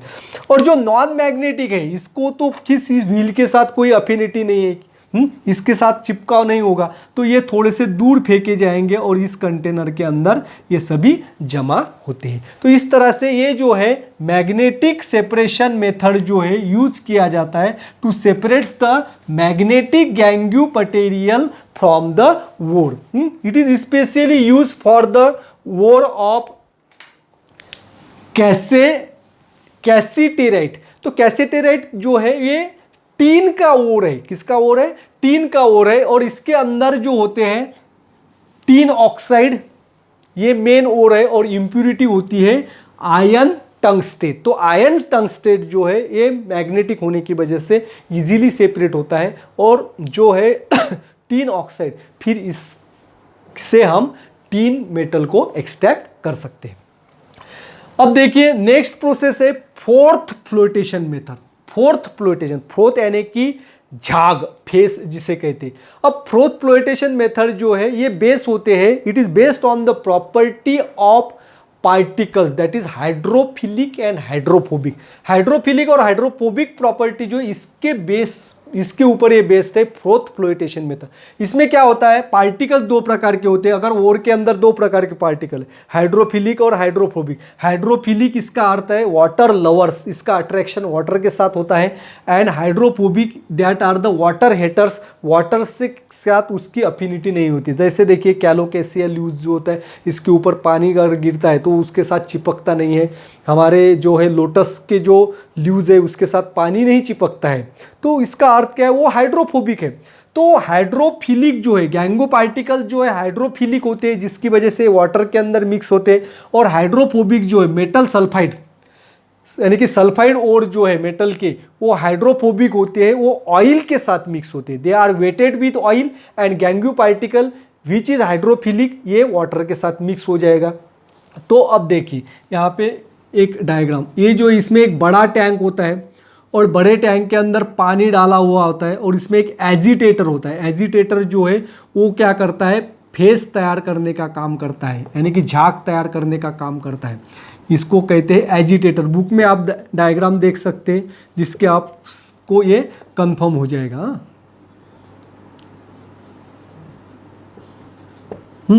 अब इसके अंदर क्या डाला जाता है, पानी डाला जाता है। क्या डाला जाता है, पानी डाला जाता है, बराबर है। और पानी डालने के बाद इसके अंदर ऑयल डालते हैं, वाटर, और ऑयल कौन सा डालते हैं, पाइन ऑयल। पाइन ऑयल या यूकैलिप्टस ऑयल इसके अंदर डालते हैं। जैसे कि अब एजिटेटर जो है ये क्या काम करता है, जैसे कि हम बाल्टी लिए, बाल्टी के अंदर पानी डाला और उसके अंदर डिटर्जेंट डालते हैं और उसको हिलाते हैं तो उसका झाग बनता है, तो वही काम एजिटेटर करता है। उस वाटर को जो है वो घुमाता है जिसकी वजह से झाग तैयार होता है ऑयल की वजह से। जब इसके अंदर ऑयल और पानी डाला जाता है उसके साथ इसमें एयर भी ब्लो की जाती है। क्या, हवा ब्लो की जाती है। तो इस पानी के अंदर फोर्स से, प्रेशर से हवा आएगी, एजिटेटर घूमेगा, ऑयल और वाटर है, इसकी वजह से यहाँ पे फ्रोथ तैयार होता है। अब जो है इसके अंदर हमें डालना है पाउडर ओर। क्या डालना है, हमें ओर डालना है। अब जब हम पाउडर ओर डालेंगे, ओर की बारीक पाउडर इसके अंदर डालेंगे तो पानी के अंदर ये मिक्स हो जाएगा एजिटेटर की वजह से, और एजिटेटर तो घूमेगा, इसके साथ उसमें हवा प्रेशर से ब्लो हो रही, वाटर और ऑयल की होने की वजह से वहाँ पे फ्रोथ तैयार होता है। अब जो है इसके अंदर जो है हाइड्रोफोबिक पार्टिकल जो है, हाइड्रोफोबिक यानी कि सल्फाइड पार्टिकल जो है, सल्फाइड ओर जो है, ओर के पार्टिकल जो है वो बबल्स के साथ चिपक जाएंगे। एयर ब्लो होने की वजह से ऑयल के बबल्स तैयार होते हैं और उस बबल्स के साथ वो चिपक जाएंगे, और हाइड्रोफिलिक जो है गैंग्यू पार्टिकल्स वो वाटर में सोल्यूबल हो जाएंगे क्योंकि वो हाइड्रोफिलिक है, वाटर के साथ वो मिक्स हो जाते हैं, और सल्फाइड पार्टिकल, सल्फाइड ओर्स के पार्टिकल जो है वो बबल्स के साथ चिपक जाएंगे। अब इसका जो फ्रोथ तैयार होगा, फेस से झाग तैयार होगा, तो ये फ्रोथ बाहर निकल आएगा। फ्रोथ क्या होगा, बाहर निकल आएगा, और उस फ्रोथ के साथ साथ ये ओर भी गैंग्यू से सेपरेट हो जाएगा। ये हो गया फ्रोथ फ्लोटेशन मेथड। तो ये मेथड किस लिए यूज करते हैं बच्चों, जिंक ब्लेंड, सल्फाइड ओर के लिए इस मेथड का यूज किया जाता है। सिर्फ जिंक ब्लेंड, ZnS, ये है जिंक का sulphide ore. Then copper pyrite, CuFs2, ये है कॉपर का सल्फाइड ओर। आगे बच्चों समझ में। अब फोर्थ प्रोसेस जो है ये है लीचिंग। ये क्या है, लीचिंग की प्रोसेस है, and leaching process it is the first step in the extraction of aluminium, gold and silver. इनको एक्सट्रैक्ट करने के लिए लीचिंग का प्रोसेस, लीचिंग यानी कि भिगोना, लीचिंग यानी कि भिगोना। तो ये जो है इस मेटल्स के जो ओर्स है, इस ओर को हम इस कुछ केमिकल सब्सटेंस में भिगोए जाते हैं, जिसकी वजह से उसमें जो है गैंग्यू पार्टिकल्स या ओर पार्टिकल जो है वो डिजॉल्व होते हैं। तो जो डिजॉल्व होते हैं, ओर पार्टिकल जो है इसमें डिजॉल्व होते हैं, जिसको फिल्टर किया जाता है, और जो फिल्ट्रेट तैयार होता है इसके अंदर जो है ओर हमें मिलेगा, और जो रेसिड्यूज है, रेसिड्यू में गैंग्यू पार्टिकल जो इनसोल्यूबल होते हैं। तो ये किसके लिए यूज़ किया जाता है, अगर इनसोल्यूबल, इसके लिए जो सॉल्यूशन यूज़ किया जाएगा वो सॉल्यूशन के अंदर ओर डिजॉल्व हो जाएगा और गैंग्यू इनसोल्यूबल रहेगा। जैसे कि एक्सट्रैक्शन ऑफ एल्यूमिनियम, इसके बाद हमें पढ़ना है। तो एक्सट्रैक्शन ऑफ एल्यूमिनियम में एल्यूमिनियम ओर जो है सोडियम हाइड्रोक्साइड में डिजॉल्व किया जाता है, जिसकी वजह से गैंग्यू पार्टिकल इनसोल्यूबल होते हैं उसके अंदर और उसके बाहर निकाला जाता है।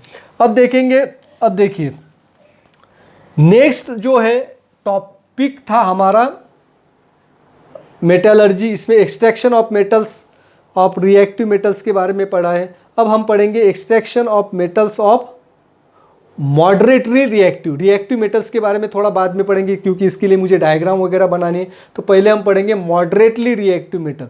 तो मॉडरेटली रिएक्टिव मेटल को कैसे किया जाता है, सॉरी, पहले हाई रिएक्टिव मेटल्स को हम एक्सट्रैक्ट करेंगे। तो पहले जो sodium, potassium, aluminium, they are the highly reactive metals. ये कैसे हाईली रिएक्टिव मेटल्स है, और इसको एक्सट्रैक्ट करने के लिए हम इलेक्ट्रोलाइसिस की प्रोसेस यूज करते हैं, क्योंकि highly reactive metals from their chloride ore. अब मेटल्स के क्लोराइड ओर है, यानी कि वो आयोनिक कंपाउंड से। अब देखिए सोडियम क्लोराइड, इसमें से हमें सोडियम मेटल को सेपरेट करना है। ये आयोनिक कंपाउंड है, इसके अंदर पॉजिटिव और निगेटिवली चार्ज आयन है।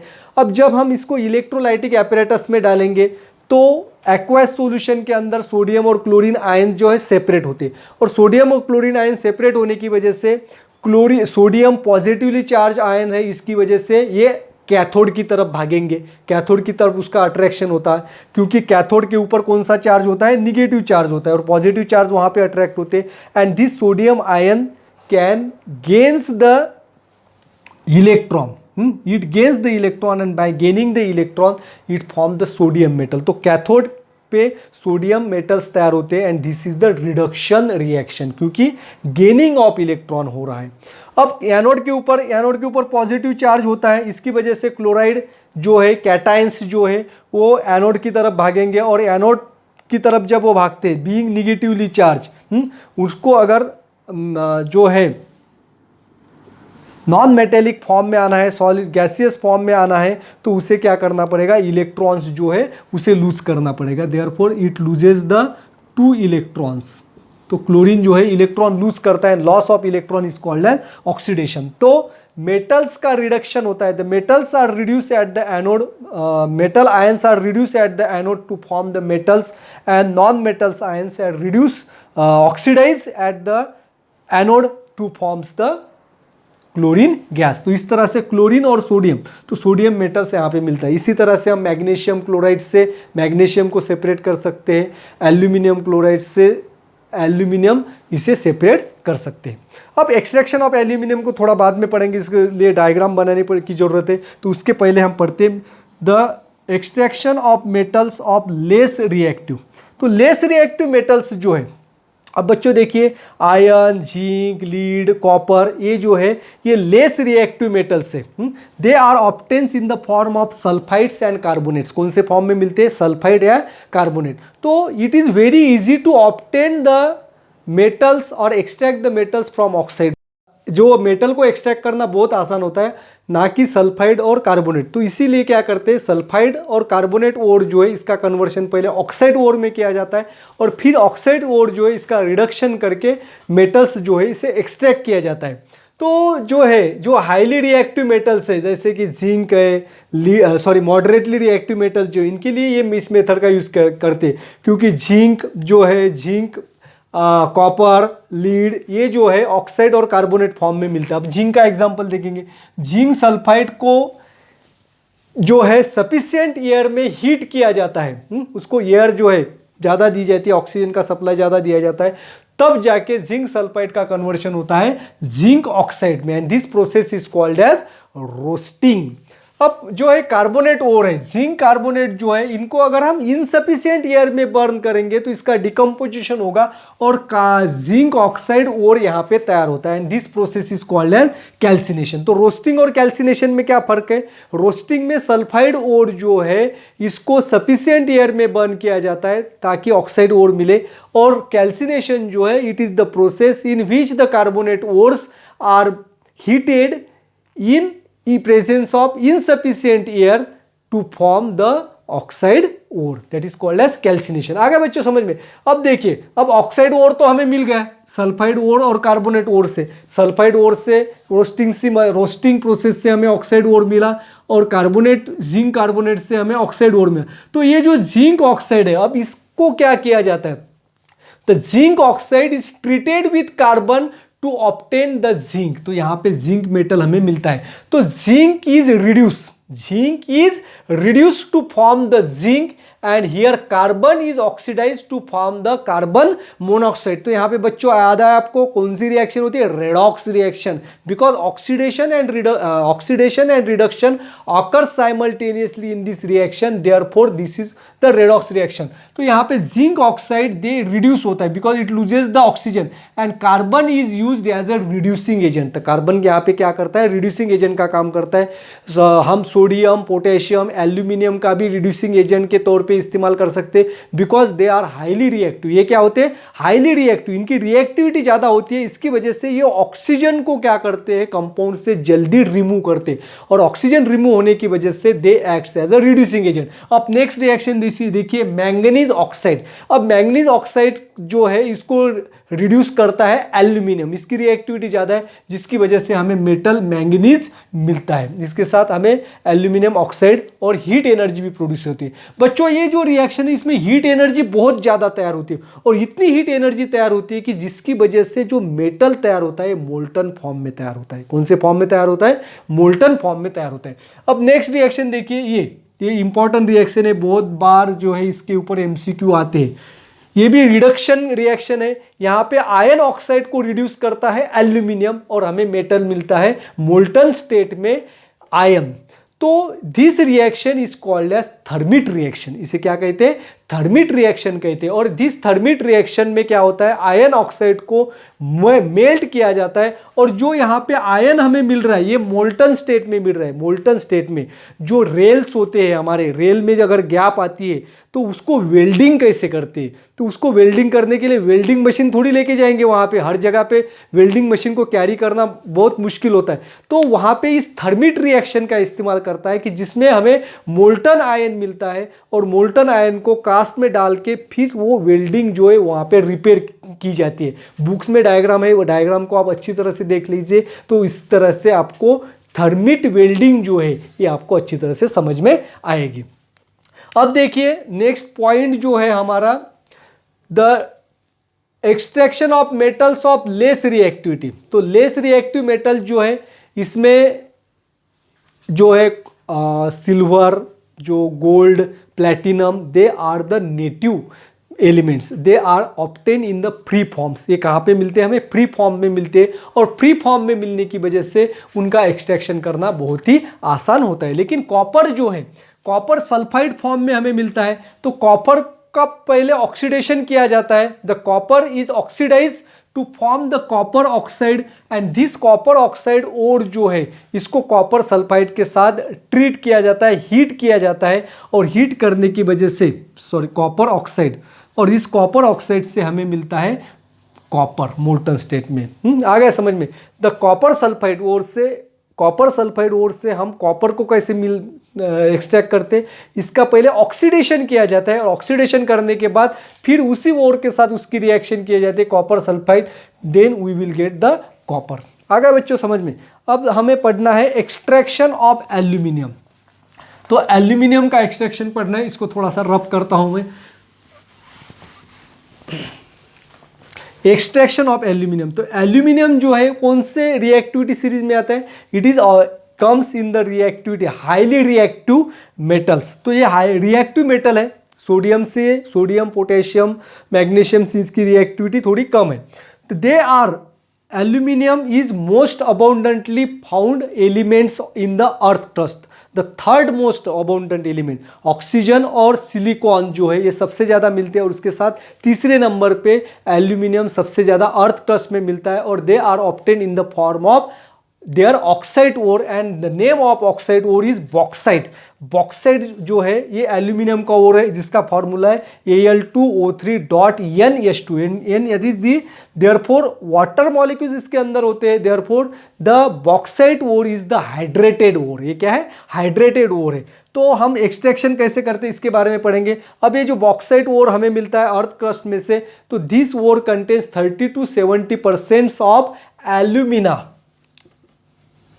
Alumina means concentrate ore and the remaining part is of gangue part. तो उसमें गैंग्यू पार्ट कौन होता है? Silicon dioxide, silica, then iron oxide, that is ferric oxide and titanium dioxide.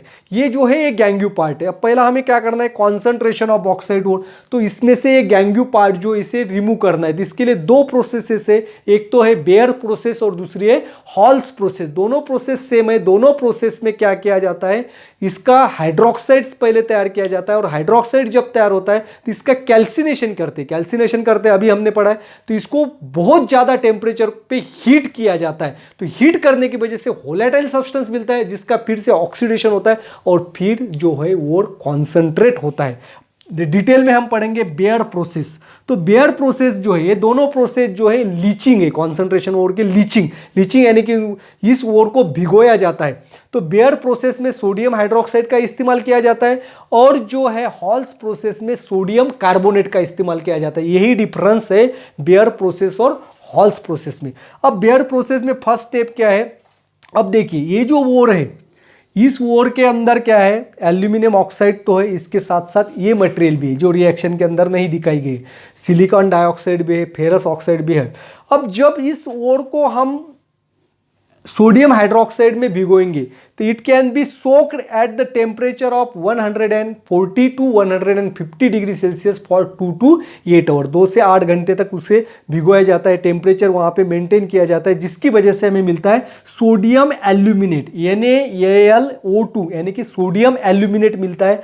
और इस reaction में क्या होता है कि जो आयन ऑक्साइड जो है ये सोल्यूबल नहीं होता है, इसकी सोडियम हाइड्रोक्साइड के साथ रिएक्शन नहीं होता है, तो ये इनसोल्यूबल फॉर्म में रहता है। बट सिलिकॉन डाइऑक्साइड जो है ये सोल्यूबल होता है सोडियम हाइड्रोक्साइड के अंदर। तो अब जो सॉल्यूशन है यहाँ पे तैयार हुआ है, तो सोडियम एल्यूमिनेट, वाटर और सिलिकॉन डाइऑक्साइड ये मिक्स है, और ion oxide, ferric oxide insoluble है, तो फिर इसको फिल्टर किया जाता है, तो जिसकी वजह से फेरिक ऑक्साइड जो है वो रिमूव हो जाते हैं। फिर भी जो है इम्प्यूरिटी बची है हमें सिलिकॉन डाइऑक्साइड की, यानी कि सिलिका बची है। फिर जो एल्यूमिनियम, सोडियम एल्यूमिनेट जो मिला है, इसका हाइड्रोलाइसिस किया जाता है, हाइड्रोलाइसिस किया जाता है, उसके अंदर वाटर मिक्स किया जाता है और उसका टेम्परेचर जो है वो 50 डिग्री तक उसे कूल किया जाता है। तो when it cools at 50 degree Celsius by the hydrolysis of sodium aluminate, then we will get the sodium hydroxides and aluminium hydroxide as a precipitate. तो यहाँ पे एल्यूमिनियम हाइड्रोक्साइड का प्रेसिपिटेट तैयार होता है, एंड दिस एल्यूमिनियम हाइड्रोक्साइड का precipitate तैयार होने की वजह से सिलिकॉन डाइऑक्साइड जो है वो सोडियम हाइड्रोक्साइड में डिसॉल्व होती है, और सिलिकॉन डाइऑक्साइड ये इम्प्यूरिटी भी यहाँ से रिमूव हो गई। अब बच्चों देखिए हॉल्स प्रोसेस में सेम है, यहाँ पे सोडियम हाइड्रोकार्बोनेट के साथ रिएक्शन होती है तो एल्यूमिनियम ऑक्साइड मिलता है, गैंग्यू पार्टिकल्स उसमें से रिमूव हो जाते हैं। फिर सोडियम एल्यूमिनेट्स को हाइड्रोलाइसिस किया जाता है और कार्बन डाइऑक्साइड उसे न्यूट्रलाइज करती है, न्यूट्रलाइज करने की वजह से यहाँ पे एल्यूमिनियम हाइड्रोक्साइड का प्रेसिपिटेट मिलता है। तो दोनों प्रोसेस में एल्यूमिनियम हाइड्रोक्साइड प्रेसिपिटेट मिलता है और इसका कैल्सिनेशन किया जाता है, यानी कि उसे 1000 डिग्री सेल्सियस इतने टेम्परेचर पे उसे हीट किया करते हैं तो हमें मिलता है एल्यूमिना। अब जो है हमारा एल्यूमिना हमें मिला है, यानी कि हमारा जो है बॉक्साइट और ये कॉन्सेंट्रेट हुआ है, और then this alumina is subjected for electrolysis, जिसे हम करते हैं electrolytic reduction of alumina, electrolytic reduction of alumina. अब इलेक्ट्रोलाइटिक रिडक्शन में क्या किया जाता है, अब इसमें देखिए ये जो है ये एपरेटस है इलेक्ट्रोलाइसिस रिडक्शन ऑफ एल्यूमिना। तो ये जो है इसमें एक स्टील टैंक होती है, स्टील टैंक के अंदर जो है इसका अंदरूनी हिस्सा जो है इस पे ग्राफाइट की कोटिंग होती है, और इसके अंदर जो है ग्राफाइट रॉड जो है इंसर्ट किया जाता है इलेक्ट्रोलाइट्स के अंदर। तो इलेक्ट्रोलाइट क्या होगा हमारा एल्यूमिना। अब इलेक्ट्रोलाइट जो एल्यूमिना है इसका मेल्टिंग पॉइंट जो है बहुत ज़्यादा है, alumina Al2O3, Al2O3 it has a very high melting point and it's melting point is greater than 2000 degree Celsius. इसका मेल्टिंग पॉइंट क्या होता है बच्चों, 2000 डिग्री सेल्सियस से भी ज़्यादा इसका मेल्टिंग पॉइंट होता है। अब इतना टेम्परेचर क्रिएट करना बहुत ही मुश्किल होता है, तो इसके लिए इसमें फ्लूओस्पार एंड क्रायोलाइट, फ्लूओस्पार और क्रायोलाइट ये दोनों नाम याद रखने हैं। और फ्लूओस्पार और क्रायोलाइट जब इसके अंदर ऐड करेंगे तो उस इलेक्ट्रोलाइट का जो मेल्टिंग पॉइंट है वो कम होता है 1000 डिग्री सेल्सियस। आगे समझ में, यानी कि इतना टेम्परेचर कम करता है फ्लूओस्पार और क्रायोलाइट, याद रखना है। तो फिर इलेक्ट्रिक करंट इसमें से पास होगा। अब क्या क्या स्ट्रक्चर है, अब यहाँ पे देखिए ये जो है ये स्टील टैंक है। अब इसके अंदर जो है ये कार्बन या ग्राफाइट, ये जो है ग्राफाइट से बना हुआ है, इसका स्टील टैंक का अंदरूनी हिस्सा ग्राफाइट से, और ये जो है ये ग्राफाइट का अंदरूनी हिस्सा कनेक्ट किया जाता है निगेटिव टर्मिनल से, और positive terminal is attach to the another graphite rod जो कि इलेक्ट्रोलाइट के अंदर इंसर्ट होते हैं। जब इलेक्ट्रिक करंट पास होगा, पास होने की वजह से ये इलेक्ट्रोलाइट मेल्ट होंगे, और मेल्ट होने की वजह से ये जो हमारा एल्यूमिनियम ऑक्साइड एल्यूमिना है, इसे क्या कहते हैं एल्यूमिना। तो इस एल्यूमिना जो है इसमें से आयंस सेपरेट होंगे, ये मेल्ट होगा, and it forms the aluminium ion being tripositive and oxide ion, aluminium और ऑक्साइड आयन होते हैं। अब देखिए कैथोड और एनोड रिएक्शन क्या होती है। अब कैथोड जो है इसके ऊपर होता है निगेटिव चार्ज, तो निगेटिव चार्ज होने की वजह से पॉजिटिवली चार्ज आयंस जो है aluminium, they are attracted towards the cathode and this aluminium ions they accepts the electrons, and by accepting electron the aluminum metal is formed in molten state because temperature तो बहुत ज़्यादा है और इस this reaction is called as reduction। क्योंकि aluminium क्या करता है, इसके यहाँ पे इलेक्ट्रॉन एक्सेप्ट करता है and the gaining of electron is called as reduction. तो इसे क्या कहा जाएगा, the aluminium is reduce to form the aluminium. अब एल्यूमिनियम मेटल जो है ये मोल्टन स्टेट में है और मोल्टन स्टेट में होने की वजह से हेवी भी होता है और मोल्टन होने की वजह से नीचे से बाहर निकल के आता है। अब एनोड रिएक्शन क्या होगी, अब एनोड जो है इसके ऊपर पॉजिटिव चार्ज होता है और ऑक्सीजन जो है वो एनोड की तरफ भागता है। ऑक्सीजन बीइंग निगेटिवली चार्ज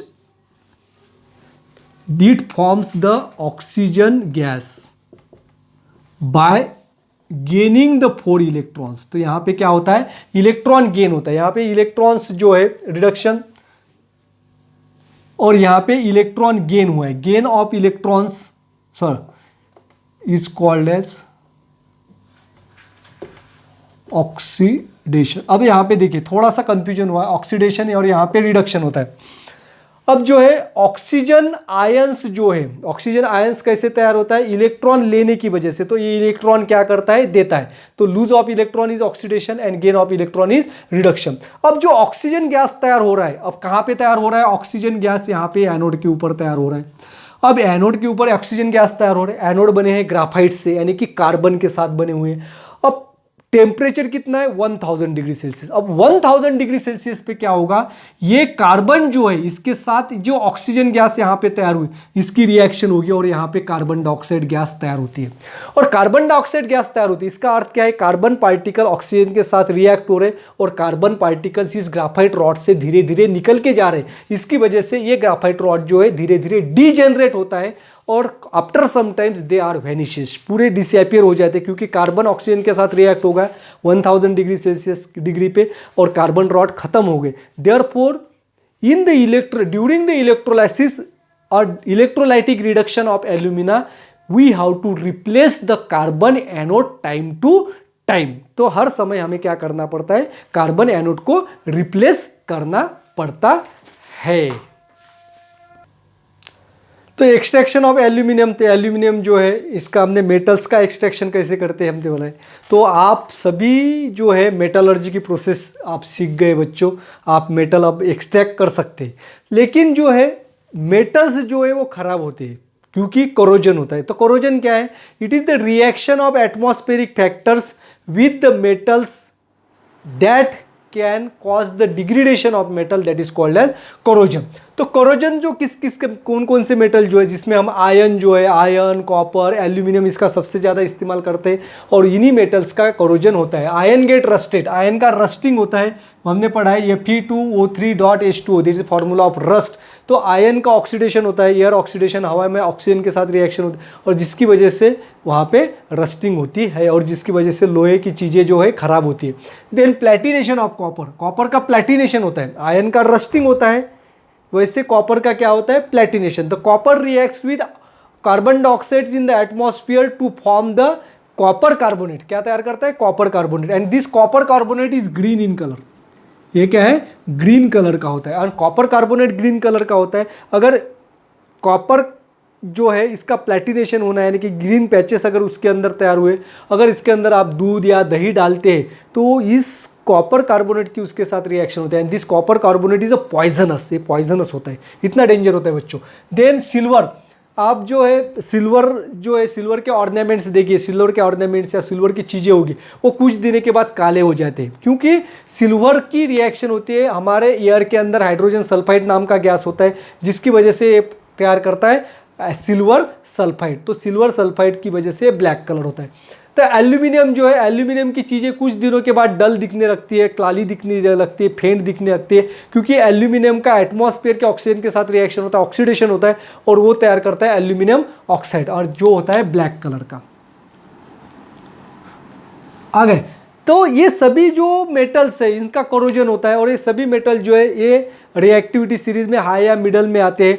तो इनका प्रिवेंशन कैसे करना है, तो इसको कैसे रोकना है, कोरोजन को रोकने के लिए हम क्या कर सकते हैं। तो पहली मेथड क्या है, हमने देखा कि आयन का कोरोजन ऑक्सीजन की वजह से होता है, मॉइस्चर की वजह से होता है, कॉपर का कोरोजन कार्बन डाइऑक्साइड की वजह से होता है, सिल्वर का हाइड्रोजन सल्फाइड की वजह से होता है, एल्यूमिनियम का ऑक्सीजन का। ये सभी फैक्टर जो है कोरोजन के लिए रिस्पॉन्सिबल जो है वो सभी हमारे हवा के अंदर, एयर के अंदर प्रेजेंट है, एटमॉस्फेयर के अंदर प्रेजेंट है, जिसकी वजह से हमें क्या करना है, we have to prevent the contact of this substances with the air. तो हवा के साथ उसका कांटेक्ट जो है हमें क्या करना है, ख़त्म करना है। इसकी वजह से उस मेटल के ऊपर हमें ऐसी लेयर तैयार करनी पड़ेगी जिसकी वजह से वो हवा के साथ कांटेक्ट में नहीं आए, जिसकी वजह से हम आयन के ऊपर क्या करते हैं, ऑयल अप्लाई करते हैं, पेंट करते हैं, उसको ग्रीजिंग करते हैं, जिसकी वजह से उसका कोरोजन नहीं होता है। लेकिन कुछ दिनों के बाद जो है बच्चों पेंटिंग किया गया आयन जो है इसका पेंट थोड़ा सा निकल जाता है, और जहाँ पे पेंट निकल गया वहाँ पे ऑक्सीडेशन तैयार हो गया, और पेंट के नीचे फिर ऑक्सीडेशन होते हैं और रस्टिंग की प्रोसेस जो है वहाँ पे स्टार्ट होती है। तो पेंटिंग जो है वो आयन को पूरी तरह से कोरोजन से सुरक्षित नहीं बनाता। अब देखिए layers of non corrosive metal on the corrodible metal, यानी कि जिनका कोरोजन नहीं होता है उन सब्सटेंसेस को क्या कर सकते हैं हम, इस जिसका कोरोजन होता है उसके ऊपर उसे अप्लाई कर सकते हैं। तो इसके लिए ये मेथड्स यूज की जाती है। कौन कौन सी है, गैल्वेनाइजिंग। तो गैल्वेनाइजिंग मेथड में क्या किया जाता है, आयन के ऊपर जिंक की कोटिंग की जाती है, जिसकी वजह से आयन जो है इसका रस्टिंग नहीं होता है, और जिंक जो है आयन से जिंक जो है रिएक्टिव होता है, लेस रिएक्टिव होता है, जिसकी वजह से क्या होगा, पहले जिंक जो है उसका कोरोजन होगा और फिर आयन का कोरोजन होगा। इसके लिए 2-3 सीजन लगेंगे। इसकी वजह से जैसे आयन नेल्स जो है वो चमकने वाले सिल्वर कलर के हमारे आयन नेल्स होते हैं, वो जिंक की कोटिंग उसके ऊपर होती है। पिंस जो है इसके ऊपर जिंक की कोटिंग होती है। थिनिंग को कलाई भी कहते हैं, हिंदी में क्या कहते हैं, उसे कलाई कहते हैं। कॉपर और ब्रास आर्टिकल, जैसे हमने देखा कॉपर जो है उसके ऊपर ग्रीन पैचेस गिरते तो उसका कलाई किया जाता है, तो उसके ऊपर टीन जो है टीन की कोटिंग की जाती है, इसीलिए उसे क्या गया है, थिनिंग। और इस थिनिंग की वजह से कॉपर और ब्रास आर्टिकल जो है इनका कोरोजन नहीं होता, उसके ऊपर ग्रीन पैचेस नहीं आते। Next is the anodizing. तो एनोडाइजिंग जो है कॉपर और एल्यूमिनियम इसका नेचुरली अगर उसके ऊपर ऑक्साइड लेयर तैयार होती है, लेकिन अब ये जो ऑक्साइड जो है इनके ऊपर यूनिफॉर्म तैयार हो जाए तो इनका कोरोजन नहीं होता है। एल्यूमिनियम का कोरोजन एल्यूमिनियम ऑक्साइड की वजह से होता है, और इसी एल्यूमिनियम ऑक्साइड की लेयर अगर उसके ऊपर तैयार की जाए तो फिर एल्यूमिनियम का कोरोजन नहीं होता है। तो कॉपर और एल्यूमिनियम जिसका हमें क्या करना है, एनोडाइजिंग करना है, तो इन्हें हमें एनोड के तौर पे इस्तेमाल करना पड़ता है, और इलेक्ट्रोलाइस में से इलेक्ट्रिक करंट पास होता है, जिसकी वजह से ऑक्सीजन यानी कि एल्यूमिनियम के ऊपर एल्यूमिनियम ऑक्साइड, कॉपर के ऊपर कॉपर ऑक्साइड, इसकी थिक और यूनिफॉर्म लेयर फॉर्म होती है। जितनी लेयर ऑक्साइड की थिक होगी उतना ही उसका कोरोजन से बचाव ज़्यादा होता है।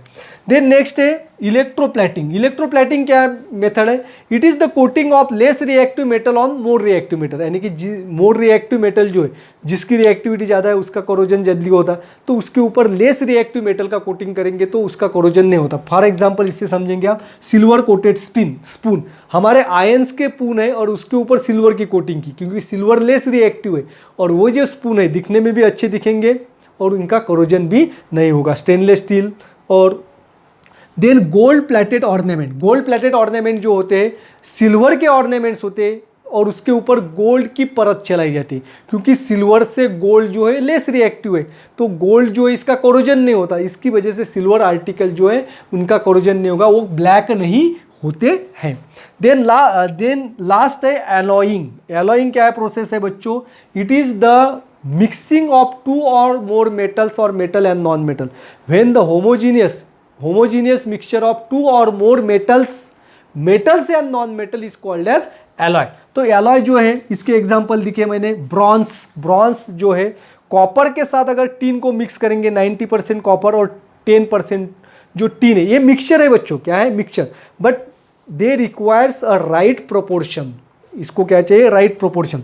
Then stainless steel, it is the iron chromium and carbon, 74% iron होता है, 18% क्रोमियम होता है और 8% कार्बन होता है। देन अमालगम क्या होता है बच्चों, अमालगम is the alloy of mercury. कोई भी एलॉय है और इसके अंदर अगर मर्क्यूरी एक एलिमेंट है तो उसको अमालगम कहेंगे। Silver amalgam, zinc amalgam, gold amalgam are the examples of this amalgam. और गोल्ड अमालगम जो है, गोल्ड अमालगम का इस्तेमाल किया जाता है गोल्ड को एक्सट्रैक्ट करने के लिए, गोल्ड को एक्सट्रैक्शन करने के लिए गोल्ड अमालगम का भी इस्तेमाल किया जाता है। तो बच्चों जो रिएक्टिविटी है मेटल्स की वो डिस्प्लेसमेंट रिएक्शन किससे पता कर सकते हैं हम, क्योंकि डिस्प्लेसमेंट रिएक्शन में क्या होता है, मोर रिएक्टिव एलिमेंट जो है वो लेस रिएक्टिव एलिमेंट्स को डिस्प्लेस कर सकते हैं। तो अलग अलग तरह के जो है रिएक्शन साइंटिस्ट ने की है डिस्प्लेसमेंट रिएक्शन से, और जिसकी वजह से हमें कौन सा मेटल रिएक्टिव और कौन सा लेस रिएक्टिव है ये हमें पता चला है। तो बच्चों हमने ये यहाँ पे पूरा वीडियो जो है, पूरा चैप्टर जो है मेटलर्जी एक ही वीडियो के अंदर कवर किया है।